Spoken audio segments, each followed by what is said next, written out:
the century ahead, envisioning a faith unafraid of the future. The 21st century opens like a dawn over uncharted seas. Rockets rise from launch pads like prayers of fire. Telescopes peer beyond galaxies into the first faint light of creation. Artificial intelligence translates languages, guides surgeons, composes music and writes poetry. Medicine vanquishes diseases once thought immortal.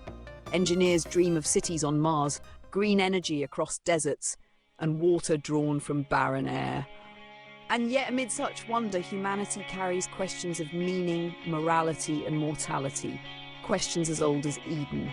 For what good are rockets if men carry war into the stars? What use are colonies on Mars if injustice and hatred follow us there? What value is intelligence, artificial or human, if it lacks wisdom, humility, and hope? This century will demand more than technology. It will demand vision. And if Christianity lifts the weight of imminence and learns to bless the future rather than fearing it, it could help craft a civilization worthy of its discoveries. A future for science and faith together. Imagine a world where universities no longer pit science against faith, but see them as partners in seeking truth. Theology classrooms teach the wonder of quantum physics alongside the mystery of divine transcendence. Physics labs host lectures on ethics shaped by centuries of Christian moral thought. Churches sponsor observatories, science fairs, and space scholarships, seeing telescopes as tools of worship rather than threats to belief. Scientists and theologians meet not to debate boundaries, but to explore meaning, together pondering the vastness of a universe still expanding at the speed of light. Such a future would surprise those who assume faith must always oppose progress.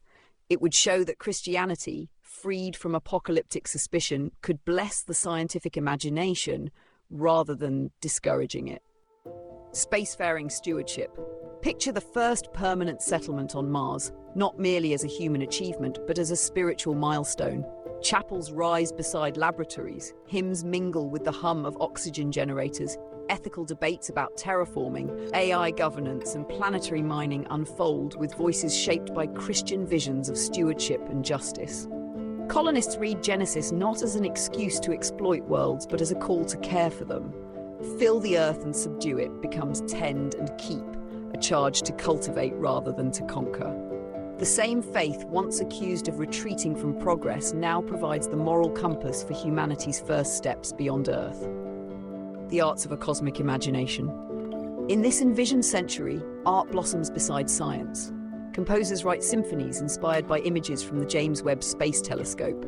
Filmmakers create epics about faith and courage amid alien landscapes. Painters fill cathedrals with cosmic vistas, showing Christ not only as the Lord of history, but as the Lord of galaxies and gravitational waves. Such art lifts the human spirit beyond materialism, reminding explorers and scientists alike that life requires beauty as much as oxygen, meaning as much as mathematics. Ethics for an age of power.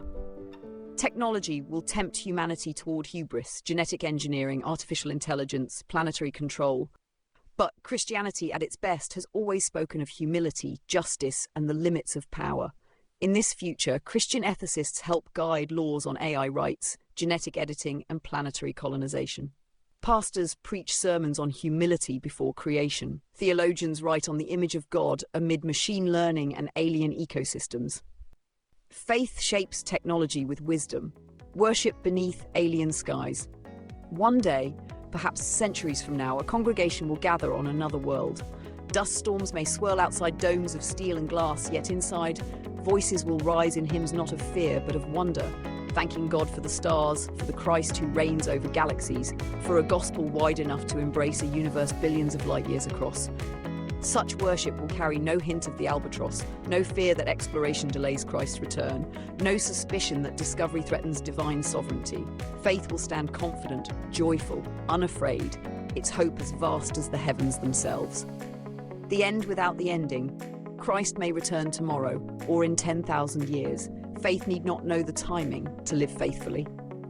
A Christianity free from apocalyptic anxiety will embrace this mystery, working for justice, beauty, knowledge, and hope as though history may last 1,000 millennia, while living with the readiness that it may end tonight. This paradox, urgency without panic, hope without fear, will define the faith of the future. The man beneath the two skies will finally straighten his shoulders. The prophecy sky above him will no longer thunder with doom, but shine with promise. The science sky will no longer compete with faith, but expand it.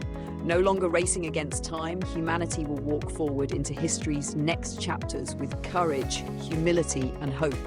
Its faith no longer a chain dragging behind, but a wind filling its sails. Perhaps the true marvel of the century ahead will not be colonies on Mars or artificial intelligence, or telescopes glimpsing the universe's edge. Perhaps it will be this, that faith and discovery learned at last to walk together beneath the stars.